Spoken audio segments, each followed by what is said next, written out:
हाय, मैं हूं परिचित मिश्रा। मैं आपके सामने हिंदी की क्रमवार वीडियो डाल रहा हूं। मैं आपको बता रहा हूं कि किस प्रकार से हिंदी भाषा का विकास हुआ। मैं हिंदी एक नए सिरे से पढ़ाने का प्रयास कर रहा हूं और YouTube पे ऐसी हिंदी जो बिल्कुल अलग कॉन्सेप्ट से, अलग मेथड्स, अलग तकनीकी के साथ और दो बुत का कॉम्बिनेशन हिंदी में कर रहा हूं और जिसके लिए मैं पूरी मेहनत कर रहा हूं और आप लोगों का साथ चाहिए।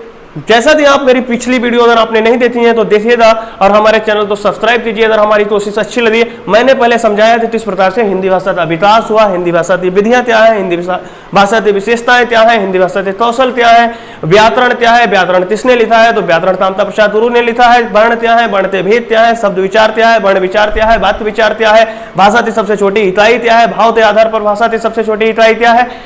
उसके बाद हमने बताया कि स्वर कितने प्रकार के होते हैं, मात्रा के आधार पर स्वर, उच्चारण के आधार पर स्वर, जिह्वा के आधार पर स्वर और समृद्ध स्वर क्या है, अर्ध समृद्ध क्या है, विवृत। एकदम नए तरीके से, एकदम यूट्यूब पे एकदम नए तरीके से समझाने का प्रयास किया जाए। बिल्कुल रटने की जरूरत नहीं, कोई ज्यादा विस्तृत व्याख्या नहीं, सिर्फ एक शब्द तो तोड़ तोड़ते पढ़ाने का प्रयास किया गया है ताकि आप तो ज्यादा पढ़ने की जरूरत ना पड़े और आपके जो काम की चीज है वो आप बिल्कुल समझ सकें। आपको ऐसा लगे कि हाँ कंटेंट अच्छा है तो कृपया हमारे चैनल को सब्सक्राइब करें और अगर आपको मेरा प्रयास अच्छा लगे तो हमारे चैनल को शेयर करें ताकि हम और अच्छा कर सकें। और आप लोग कमेंट बॉक्स में जाकर हमारे कंटेंट को बताएं कि ये कैसा है और हमारे प्रयास को बताएं कि ये कैसा है। और अगर आपका कोई भी क्वेश्चन या कोई भी डाउट रहता है तो हमारे कमेंट बॉक्स में जाएं और हमसे पूछें। हम आपके प्रत्येक डाउट का उत्तर देने का कोशिश करूंगा और आपका जो भी डाउट है उसे क्लियर करने की पूरी कोशिश करूंगा। क्योंकि मैं आपके ये कमेंट देखता हूं तो चलिए ज्यादा समय ना लेते हुए हम चलते हैं। जैसा कि हम सब लोग जानते हैं कि सीटेट का पेपर हट चुका है, पोस्टपोन्ड हो चुका है सीटेट का पेपर, यूपी टेट का पेपर पोस्ट अभी कोई डेट नहीं आई है, यह स्टेट भी हमारा नहीं है। लेकिन इसका मतलब ये नहीं है कि खाली समय में हम बैठे ना, क्योंकि हम जानते हैं, हमें पता है कि हम अगर मेहनत करेंगे तो उसका कभी ना कभी प्रॉफिट मिलेगा। और अगर हम पढ़ते रहेंगे, और हिंदी तो ऐसा विषय है, अभी आप देखिए हाई स्कूल में और इंटर में किस तरीके से लोग हिंदी में फेल हुए हैं, जबकि हिंदी हमारी मातृभाषा है। हिंदी के प्रति लोगों का गिरता हुआ नजरिया, गिरता हुआ दृष्टिकोण हमें मोटिवेशन में कमी लाता है। तो भाइयों जागरूक होने की जरूरत है। और हिंदी में मेरे प्यारे साथियों, हिंदी में आपको अच्छा स्कोर करना है तो जुड़िए हमारे साथ। आपको एक कॉन्सेप्ट बिल्कुल टॉपिक बाय टॉपिक ऐसा कराऊंगा कि सीटेट, यूपी टेट, स्टेट में आपको 25+ करने से कोई नहीं रोक सकता। बस आप वीडियो तो देखते रहें और सब्सक्राइब करें और जो भी मैं पढ़ाऊं उसे लिखने और कम से कम एक बार पढ़ें। तो चलिए बिना किसी भूमिका दे मैं चलता हूं, सबसे आपसे जुड़ता हूं व्याकरण। जैसा कि मैं आपको बता चुका हूं कि स्वर क्या होते हैं, स्वर बता दिए। उसके बाद मैंने व्यंजन बता दिया कि व्यंजन क्या होते हैं। स्पर्श व्यंजन कितने होते हैं, 25 होते हैं। अंतःस्थ कितने होते हैं, 4 होते हैं। उसके बाद उष्म व्यंजन कितने होते हैं, 4 होते हैं। संयुक्त व्यंजन कितने होते हैं, 4 होते हैं। उसके बाद मैंने बताया कि किस प्रकार से पार्श्विक क्या होता है, लुंठित क्या होता है, ये सब मैं पिछली वीडियो में बता चुका हूं। तो पार्श्विक क्या है, लुंठित क्या है, उत्क्षिप्त व्यंजन क्या है, और संघर्षहीन व्यंजन क्या है, संघर्षी व्यंजन क्या है, स्पर्श संघर्षी व्यंजन क्या है, स्पर्शी व्यंजन क्या है। उसके बाद मैंने बताया अघोष क्या है, सघोष क्या है, अल्पप्राण क्या है, महाप्राण है। तो पूरा का पूरा व्यंजन का पूरा कॉन्सेप्ट मैंने इस तरीके से पिछली वीडियो में समझाया है। अब मैं आपके सामने चलता हूं स्वर और व्यंजन का उच्चारण स्थान। स्वर व व्यंजन, व्यंजन का उच्चारण स्थान। और उच्चारण स्थान कोई टिक नहीं, कोई कुछ नहीं। और एक बार पढ़ने के बाद मैं दावा करता हूं आप इसको भूलेंगे नहीं। स्वर व व्यंजन का उच्चारण स्थान। हमें पता है स्वर कितने हमारे हैं, 11। स्वर कितने हैं, 11। और व्यंजन कितने हैं, 33। व्यंजन कितने हैं, 33। उसके बाद एक क्वेश्चन पूछ दिया जाता है कि मात्राएं, मात्रा कितने प्रकार की होती हैं, मात्रा कितने प्रकार की होती हैं। तो हम जानते हैं मात्रा कितने प्रकार की होती हैं, 10। कितने प्रकार की होती हैं, 10। अब आप सोच रहे होंगे कि स्वर 11 होते हैं, मात्राएं 10 कैसे होती हैं। तो आ की कोई मात्रा नहीं होती। आ हमारा होता है उदासीन स्वर। आ कैसा होता है, उदासीन स्वर। एक कॉन्सेप्ट क्लियर करें। आ कैसा होता है, 10 मात्राएं होती हैं। 10 मात्राएं कौन कौन सी होती हैं, आ की कोई मात्रा नहीं होती है। आ, ई, उ और ऋ, ए, ऐ, ओ और औ। 2 अयोधवाह वर्ण होते हैं। आप उदासीन वर्ण है, इससे कोई मात्रा नहीं होती है। उदासीन वर्ण है, इसलिए कोई मात्रा नहीं होती है। आधी मात्रा हमें पता है, ईति पता है, बड़ी ईति ये होती है, छोटा होती ये होती है, बोल दीर्घ होती ये होती है, ऋति ये होती है, एति ये होती है, ऐति ये, ओति ये और औति ये। तो मात्राएं कितनी होती हैं? 10 मात्राएं होती हैं, आती कोई मात्रा नहीं होती। आ उदासीन वर्ण होता है, आ उदासीन वर्ण होता है, हाँ अच्छा अच्छा सही तो, हाँ ठीक, सॉरी। और ये बढ़ोतरी मात्रा दीर्घ हो गई, दीर्घ होती हो गई, थोड़ा सा कोई नहीं। तो आप समझ रहे हैं कि 10 मात्राएं होती हैं। आ उदासीन स्वर होता है, स्वर व व्यंजनता उच्चारण स्थान पे हम चले थे। इससे पहले हमने आपको मात्राओं के बारे में बताने की कोशिश की है, उसके बाद हम बिना समय लिए हम आपसे आगे चलते हैं। और अभी हम आपको एक वर्ण का सॉरी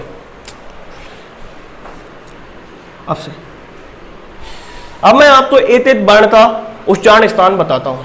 चलिए तो पहले स्वर का उच्चारण स्थान बताते हैं। स्वर, स्वर में क्या है? आ।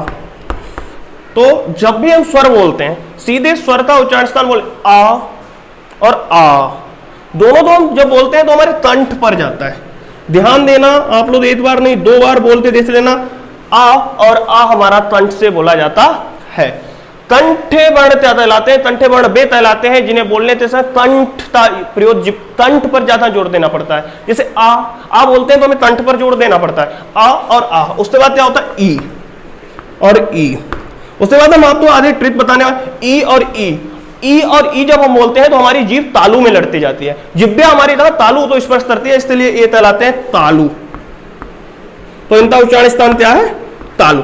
अब बोलते देख लीजिएगा ई और ई, जब भी बोलेंगे बोलते देख लीजिएगा ई और ई, तो जिब्बे हमारी तरह पे तालु में स्पर्श करती है, तो ये हमारे तालव्य वर्ण हो गए और इनका उच्चारण स्थान हो गया तालु। आ ई उ, उ और उ, उ और उ।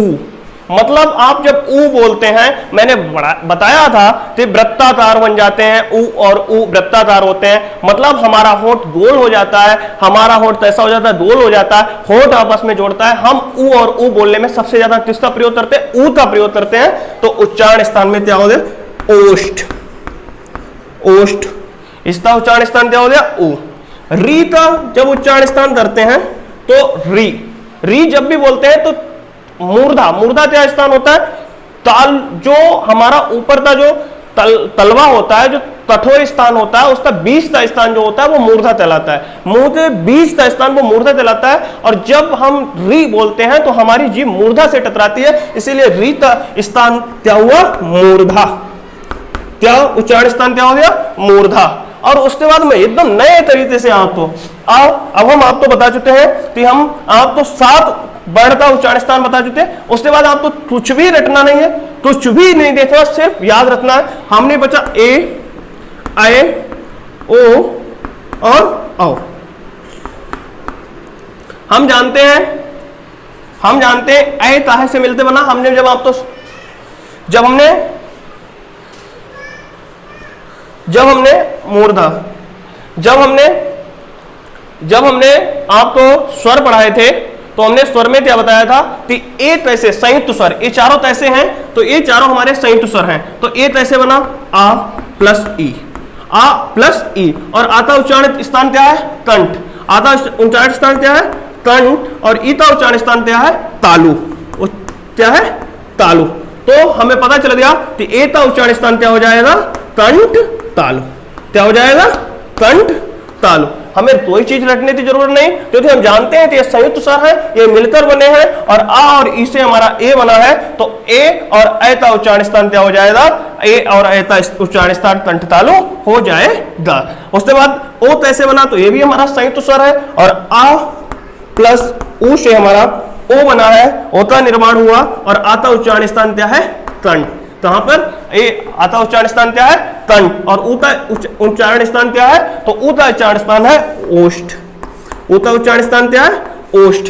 ऊ का उच्चारण स्थान क्या है? ओष्ठ। तो इनका हो जाएगा कंठ ओष्ठ, कंठ ओष्ठ। तो हम जान चुके हैं हमारे 11 वर्ण थे, 11 वर्णों का उच्चारण स्थान जान चुके हैं। तो आ और आ का उच्चारण स्थान कंठ है, ई का उच्चारण स्थान तालु है, री उ और ऊ का उच्चारण स्थान ओष्ठ है, री का उच्चारण स्थान मूर्धा है, और ए और ऐ का उच्चारण स्थान कंठ तालु है, और ओ और औ का उच्चारण स्थान कंठ ओष्ठ है। उसके बाद 11 स्वर रटने की कोई जरूरत नहीं। एक तरीके से जब कभी भी अगर आप भूल जाते हैं, एग्जाम में प्रेशर ज्यादा होता है, तो एक बार आप बोलते देख लेना कि जीभ अगर तालु में स्पर्श कर रही, कोई भी वर्ण अगर आप ई बोलते हैं और जीभ अगर तालु में लड़ रही है तो आपका तालव्य वर्ण हो जाएगा। यदि जीभ आपकी मूर्धन्य में लड़ रही है तो आपका ऋर हो जाएगा। जब आपको कोई वर्ण बोलने में आपको होंठ का प्रयोग करना पड़ रहा है, होंठ आपस में जुड़ रहे हैं, तो आप समझ जाइएगा उ वर्ण है। और यदि आपका ए वर्ण है, ऐ है, ओ है, औ है, तो ये चारों संयुक्त स्वर है। आपको पता है कि स्वर में 4 संयुक्त स्वर कैसे बने हैं, तो आ और ई मिलकर ए का निर्माण हुआ है, और आ और उ मिलकर हमारे ओ का निर्माण हुआ है।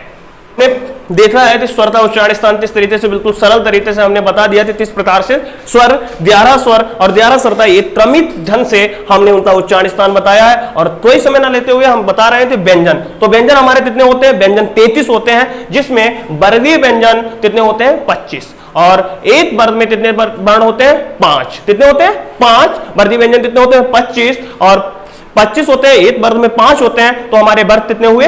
5। कितने वर्ग हुए? 5। तो सबसे पहले हम लेते हैं तावर्ग को। तावर्ग में हमारे 5 शब्द हैं, ता, था, गा, घा और अंगा। उसके बाद तावर्ग में का, था, गा, घा, अंगा। अब हम जब चारों को बोलते हैं तो हम देखते हैं कि ता, था, गा, घा, अंगा, तो ये हम कंठ से बोलते हैं। कहां से बोलते हैं? कंठ से बोलते हैं। बोलते देख लीजिएगा, ट्राई कीजिएगा आपको। और दूसरी चीज बहुत सिंपल है, तावर्ग कंठ, तावर्ग कंठ। ट्रिक कुछ नहीं याद रखना, सीधे याद रखना, तावर्ग है तो कंठ से होगा। तावर्ग के पांचों वर्ण किससे बोले जाएंगे? कंठ से बोले जाएंगे। तावर्ग के पांचों वर्ण किससे बोले जाएंगे? कंठ से बोले जाएंगे। उसके बाद चावर्ग, चा बोलते थे लोग, चा। हमारी जिब्बे आप तालु तो स्पर्श कर रहे होते, चा, छा, जा, झा और या। ये हमारे तालव्य वर्ण होते हैं। तालव्य वर्ण होते हैं, तालु इनका उच्चारण स्थान होता है। ये हमारे कंठे वर्ण होते हैं, कंठे वर्ण होते हैं, और ये कंठ से बोले जाते हैं। उसके बाद चा, ता और चा, छा, जा, झा, या, ये सब जब हम बोलते हैं तो तालु से बोलते हैं। उसके बाद आता है टा, ठा, टा वर्ग। और टा वर्ग में क्या होता है? टा, ठा, डा, ढा और अड़ा। इन वर्णों को जब हम बोलते हैं तो जीभ हमारे मूर्धा तो स्पर्श करती है। बोलते देख लीजिए, टा, ठा, डा, ढा, अड़ा, मतलब ये झटते के साथ जीभ बाहर आती है, जीभ तिरछी हो जाती है, जीभ मुड़ जाती है, और जब जीभ मुड़ती है तो मूर्धा तो स्पर्श करती है। तो ये हमारे कैसे वर्ण हो गए? तो ये हमारे मूर्धन्य वर्ण हो गए। कैसे वर्ण हो गए? मूर्धन्य वर्ण हो गए। इन्हें हमें मूर्धा कहते हैं। अभी हम आपको एक ट्रिक बताएंगे उच्चारण स्थान का, बहुत सिंपल। ता, चा, टा, ता, ता वर्ग, ता, और ता, था, दा, धा और ना। और जब हम बोलते हैं ता, था, दा, धा, ना, हमारी जीभ दांत के ऊपरी हिस्से तो टच करती है और दांत को स्पर्श करती है। तो इसका मतलब ये ऐसे वर्ण हो गए, दंतय वर्ण हो गए, दंतय वर्ण हो गए। और इनका उच्चारण स्थान हो गया दंत। इनका उच्चारण स्थान क्या हो गया? दंत।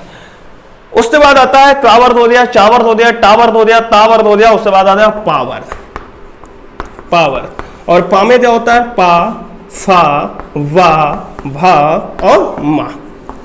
सीधे और बहुत सिंपल है, पा, फा, बा, भा, मा। तो बोलने का बहुत सिंपल था। आप पापा बोलते हैं, पापा, या आप बोलते हैं भा बोलिए, पा बोलिए, माँ बोलिए, कोई भी बोलिए, तो आपके शब्द दोनों मुंह जो है पूरा खुलता है और फिर बंद होता है। इसका मतलब होंठ खुलते हैं और बंद होते हैं। जैसे हम अगर ये होंठ बंद कर ले तो बोलो पा, नहीं बोल सकते ना, पा नहीं बोल सकते, फा नहीं बोल सकते। अगर एक भी होठ बंद कर लिया जाए तो क्वेश्चन बनता है कि यदि किसी बच्चे का नीचे का होठ विकृत है या नीचे का होठ तिरछा है या नीचे का होठ कटा हुआ है तो वो कौन सा शब्द नहीं बोल पाएगा?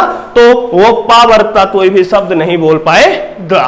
तो पा वर्ता कोई भी शब्द नहीं बोल पाएगा। ये क्वेश्चन शायद पीसीएस में आया हुआ है, मैंने देखा था, तो उसमें क्वेश्चन यही पूछा गया था कि यदि किसी बच्चे का नीचे का होठ कटा हुआ या विकृत है तो वो कौन सा वर्ण नहीं बोल पाएगा? तो आप जान जाइए कि वो ओष्ठ वाला वर्ण नहीं बोल पाएगा। और ओष्ठ वर्ण हमारे कौन से हैं? तो वो है पा, फा, वा, भा, मा। कौन से है? तो पा, फा, मा, वा, भा, मा। तो ये हमारे ओष्ठ वर्ण हो गए, ओष्ठ वर्ण हो गए, और इनका उच्चारण स्थान ओठ, ओष्ठ है। उसके बाद हम जानते हैं कि हमारे कितने वर्ण हो गए? 25। इन्हें हम कहते क्या है? तो इन्हें हम स्पर्श, स्पर्श व्यंजन कहते हैं, स्पर्श व्यंजन कहते हैं, वर्गीय व्यंजन कहते हैं। हम कल पढ़ा चुके हैं बट आज आपको समझा रहे हैं। वर्गीय व्यंजन कहते हैं, उनका उच्चारण स्थान समझा रहे हैं। वर्गीय व्यंजन कहते हैं, होते कितने हैं? तो 25 होते हैं, 25 होते हैं। उसके बाद आता है या, एक व्यंजन का या का उच्चारण स्थान क्या है? तो या का उच्चारण स्थान हमारा है या बोलते हैं, तो या का उच्चारण स्थान है तालु। या का उच्चारण स्थान क्या है? तालु। हम जानते हैं कि जब हम अभी संधि पढ़ाए थे आपको, तो यह संधि में क्या होता है? ई का या हो जाता है। ये सिंपल तरीका, याद करने का तरीका, कहीं रटने की कोई चीज जरूरत है ही नहीं। ई हमें पता ई का तालु से होता है, तो जब हम यह संधि करते हैं तो क्या होता है? ई का या हो जाता है। और जब ई का या हो जाता है तो इनका उच्चारण स्थान सेम है, साम्य उच्चारण स्थान में ही परिवर्तन कर सकते हैं। और जब साम्य उच्चारण स्थान में परिवर्तन कर सकते हैं तो ई का क्या हो जाएगा? या होता है। और ई का उच्चारण स्थान तालु है, तो या का उच्चारण स्थान क्या होगा? सिंपल है, तालु होगा। क्या हो जाएगा? तालु हो जाएगा। उसके बाद आता है रा, रा, रा। रा का उच्चारण स्थान क्या होता है? तो रा का उच्चारण स्थान होता है मूर्धा।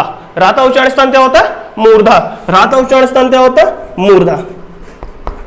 क्योंकि जब हम रा बोलते हैं तो जीभ हमारी तिरछी होती है। मैंने कल बताया था लुंठित वर्ण क्या होते हैं? लुंठित वर्ण रा होता है। लुंठित वर्ण किसे कहते हैं? जिसमें जीभ हमारी तिरछी हो। और जीभ जब हमारी तिरछी किस वर्ण में होती है? रा बोलने में हमारी जीभ तिरछी होती है। जीभ कहां लड़ती है? मूर्धे में लड़ती है। और जब मूर्धे में हमारी जीभ लगती है तो वह वर्ण कौन सा हो जाएगा? मूर्धन्य वर्ण हो जाएगा। तो रा का उच्चारण स्थान क्या हो गया? मूर्धा।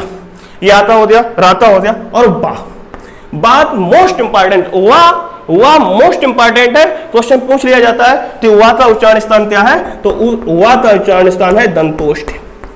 क्या उच्चारण स्थान है? दंतोष्ठ, दंतोष्ठ। बतारस्य दंतोष्टम, संस्कृत में एक श्लोक है कि बतारस्य दंतोष्टम, बा का उच्चारण स्थान दंतोष्ठ होता है। मतलब दांत और होंठ, वा बोलते हैं तो जीभ हमारी दांत में भी लड़ती है और उसके बाद हमारे होंठ भी बंद होते हैं। तो वा क्या हो गया? हमारा दंतोष्ठ हो गया। तो या हो गया, रा हो गया, वा हो गया। उसके बाद ला, ला हमने बताया था, ला क्या होता है? पार्श्वित होता है। पार्श्वित का मतलब कि पार्श्व, बगल या किनारे से निकल रहा हुआ बन। ला क्या है? पार्श्वित है। मतलब इससे मुंह से इधर और इधर दोनों से हवा निकलती है, जीभ हमारी बीच में लग जाती है। ला बोलते हैं तो कहां स्पर्श करती है? जीभ हमारे दांत के ऊपरी हिस्से में टच करती है। ऊपरी हिस्से में जब स्पर्श करती है तो ला हमारा क्या हो जाएगा? ला हमारा दंते वर्ण हो जाएगा। तो हम जान चुके हैं या, रा, ला, वाते उच्चारण स्थान। या का उच्चारण स्थान क्या है?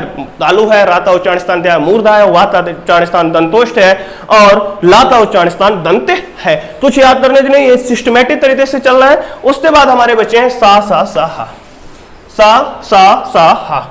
सा का उच्चारण स्थान क्या हो जाएगा? सा, श और हा। तो सा का उच्चारण स्थान क्या होता है? तो इसका तालव्य होता है, तालव्य होता है। इसका क्या होता है? मूर्धन्य होता है। ये मूर्धन्य, इसे मूर्धन्य सा कहते हैं और इसे दंतेय सा कहते हैं। और हा का होता है स्वरयंत्री, स्वरयंत्री। एनसीईआरटी में से स्वरयंत्री कहा गया है, स्वरयंत्री कहा गया है। इसका उच्चारण स्थान कंठ होता है और इसे कांतल्य वर्ण भी कहते हैं। हा से क्वेश्चन बहुत आते हैं। हा तो क्या कहते हैं? तो हा तो कांतल्य वर्ण कहते हैं, स्वरयंत्री कहते हैं और इसका उच्चारण स्थान क्या है? कंठ है। तो उच्चारण स्थान क्या है? उच्चारण स्थान कंठ है। उसके बाद क्वेश्चन कभी नासिका वर्ण पूछ दिया जाता है। हमने कल बता दिया आपको था नासिक का उच्चारण स्थान किसका है? तो अमंगरणम, मतलब अंगा, या, ण, न और म, ये हमारे नासिक वर्ण होते हैं। इनका उच्चारण स्थान क्या होता है? नासिका होता है। इनका उच्चारण स्थान क्या होता है? तो इनका उच्चारण स्थान हमारा नासिका होता है। जो हमारे 5 अक्षर होते हैं इनका उच्चारण स्थान क्या होता है? नासिका होता है। उसके बाद हमने बता दिया था स्पर्श संदर्शी कौन से होते हैं, तो स्पर्श संदर्शी और संदर्शी पूरा आपको व्यंजन का टॉपिक मैंने पिछले वीडियो में डाल दिया है। आपके उच्चारण स्थान था ये टॉपिक हमने आपको बता दिया। उसके बाद हम आपको ट्रिक बताते थे किस तरीके से हमें याद करना है। तो आइए, हमने 5 ट्रिक लिखी हैं। ये जो संस्कृति है इनका संस्कृत में हमने उतना नहीं पूरे विसर्ग और तो संस्कृत में नहीं लिखी है, मैंने हिंदी में लिखने का प्रयास किया है ताकि आप समझ सकें। बाकी ये संस्कृत भाषा के शब्द है जिनसे उच्चारण स्थान याद किया जाता है। ये 5 सदर आपने बात याद कर लिए तो आप जीवन में कोई भी उच्चारण स्थान भूलने वाले नहीं है, मेरा दावा है। तो नंबर 1 हमारा हो गया अतुः विसर्जयानाम कंठा। अतुः विसर्जयानाम कंठा, अतुः विसर्जयानाम कंठा, अतुः विसर्जयानाम कंठा। पहले हम एक बार पढ़ लेते हैं पांचों। तो दूसरा है इचु यसानाम तालु, इचु यसानाम तालु, इचु यसानाम तालु, लेट लसानाम दंता, लेट लसानाम दंता, लेट लसानाम दंता, ये ता बना है। लेट रसानाम दंता, ऋतु रसानाम मूर्धा, ऋतु रसानाम मूर्धा, ऋतु रसानाम मूर्धा, उपदमानी नाम ओष्टो, उपदमानिया नाम ओष्टो, उपदमानिया नाम ओष्टो। तो हम जानते हैं कि 5 हमने पढ़ते बता दिया आपको। और हम आपको बता देते हैं कि संस्कृत में उदित होते हैं, उदित संस्कृत में 5 होते हैं। तो हम आपको 60 बता देते हैं। तू, चू, टू, तू, पू। इसकी उच्चारण स्थान आप भूले ना, जीवन में कभी कोई उच्चारण स्थान भूले ना। अगर एक ट्रिक से भूल भी जाते हैं तो एक ट्रिक आपके एग्जाम में आपके माइंड में डाइवर्ट करे थी, नहीं ये सर ने पढ़ाया था, इस तरीके सर ने पढ़ाया था, और आप तो तुरंत आपके माइंड पर फोकस करें और आपका कोई भी क्वेश्चन गलत ना हो। तो हम जानते हैं टू से मतलब होता है कावर, कावर। चा से होता है चावर, टू का मतलब टावर, और टू का मतलब टावर, और पू का मतलब पावर, पावर। मतलब हम जानते हैं कि तू का मतलब टावर, एक तू का मतलब एक वर्ग से हो जाता है, एक वर्ग में 5 शब्द होते हैं। तो हम आपको चलते हैं तोड़ से समझा देते हैं। आ, तू, हा और विसर्ज। विसर्जनीय तो विसर्ग हो जाएगा। तो अतु से आ, और का वर्ग का, खा, गा, घा और अंगा, अंगा। और उसके बाद आपका हा, हा, और उसके बाद आपका विसर्ग। इनका सबका उच्चारण स्थान क्या हो जाएगा? तो इनका सबका उच्चारण स्थान हो जाएगा कंठ। इनका सबका उच्चारण स्थान क्या हो जाएगा? कंठ। इतने सिंपल तरीके से आपको समझाने का प्रयास किया, बिल्कुल साधारण तरीके से। बिल्कुल आपको हिंदी तक कोई भी कॉन्सेप्ट ना आता हो, मैं दावा करता हूं अगर आप सारी वीडियो देखते रहेंगे मेरे, तो हिंदी में 25+ नंबर आपके कहीं नहीं गए। चाहे वो सीटेड हो, चाहे वो यूपीटेड हो, चाहे वो एस्टेड हो। और सीटेड में पेडागोजी थी, आप टेंशन वाले, मैं पेडागोजी थी सारी वीडियो आपको अवेलेबल कराऊंगा। उसके बाद आता ई से क्या है? ई और दीर्घ ई, लघु ई, दीर्घ ई, और चूता हमने बता दिया थी चावर्ध पूरा, चा, छा, जा और झा और या। उसके बाद क्या हो गया? ई, चा, छा, जा, झा, या। उसके बाद क्या है? हमारा या है। क्या है? या है। या तो हमने या बता दिया। और उसके बाद क्या है? हमारा शा। तो हमारा क्या हो गया? ये हमारे जितने वर्ण हैं, तो इचु यसा नाम से क्या हो गया? या, सा, ई, चा, छा, जा, झा, या। ये तो इनका सबका उच्चारण स्थान क्या हो गया? तालु। उच्चारण स्थान क्या हो गया? सबका तालु। उसके बाद हम चलते हैं ला। तो सबसे पहले लिटु रसानाम दंता। तो उसके बाद हम जानते हैं कि ला तो ता, पहले हम ले लेते हैं ता से, तू से ता, था, दा, धा, ना। इनको बोलते हैं ता, था, दा, धा, ना, तो दंती हो जाते हैं। उसके बाद ला क्या हो जाएगा? ला।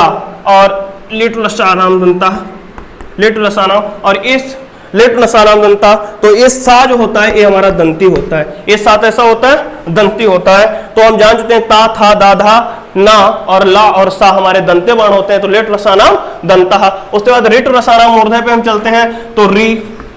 उसके बाद टा वर्ण, टा, ठा, डा, ढा और अड़ा।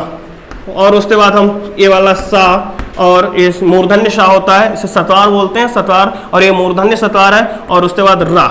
उसके बाद क्या है? रा। तो हमारे ये जितने वर्ण हैं ये क्या हो गए? तो ये हमारे दंती हो गए। इनका उच्चारण स्थान क्या हो गया? दंत हो गया। इनका उच्चारण स्थान दंत हो गया। और इनका उच्चारण स्थान क्या हो जाएगा? तो इनका उच्चारण स्थान हो जाएगा मूर्धा।